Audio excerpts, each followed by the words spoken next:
அன்பு உறவுகள் அனைவருக்கும் வணக்கம். நான் இந்த பதிவு எதுக்கு போடுறேன்னா, எல்லாரும் பதிவு போடுறாங்கன்றதுக்காக நானும் போடுறேன்னு நினைக்காதீங்க. இன்றைக்கி இருக்கிற மனநிலையில் மக்கள் மனசில் சரியான அன்பு கிடைக்காம எல்லாரும் அன்பை தேடி அழைத்து கொண்டிருக்கிறார்கள்.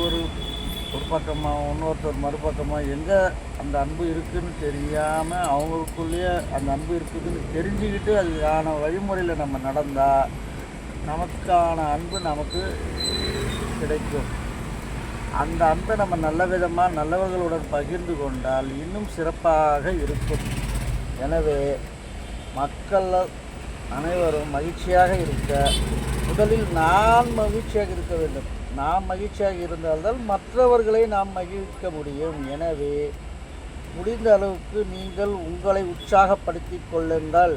அதன் பின்னால் உங்கள் குடும்பத்தாரையும் உங்கள் நட்பு வட்டாரத்தையும் மிகவும் நெருங்கிய உறவுகளையும் மகிழ்ச்சியாக வைத்திருந்தால் இனிவரும் காலங்களில் நமக்கு எல்லா விதமான மகிழ்ச்சியும் நமக்கு கிடைக்கும். நோயற்ற வாழ்வை நல்ல ஒரு உணவுன்னு சொல்லுவாங்க. அதனால் சிரித்தாவே பாதி நோய் போயிடும்.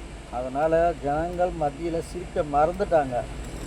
எனவே எல்லோரும் சிரித்து பழகுங்க, அன்பாக பழகுங்க. பார்க்குறவங்ககிட்ட, தெரிஞ்சவங்ககிட்ட, அறிஞ்சவங்ககிட்ட, அருகில் இருக்கவங்க எல்லாரிடமும் அன்பாக பேசி பழகி உங்கள் அன்பை வெளிப்படுத்துங்க. அந்த அன்பு உங்களை தூய்மையான அன்பாக இருந்தால் உங்களுக்கு எதிர்விருப்பவர்களிடமிருந்தும் நல்ல விதமான அன்பு உங்களுக்கு கிடைக்கும். இதில் ஒரு வலுவான உறவு முறை வளரும். எனவே எனக்கு தெரிஞ்சதை நான் உங்களிடம் சொல்கிறேன். இதில் ஏதாவது தவறுகள் இருந்தாலோ இல்லை இதில் ஏதாவது திருத்திக் கொண்டிருந்தால் இதில் கமெண்ட் செய்யுங்க.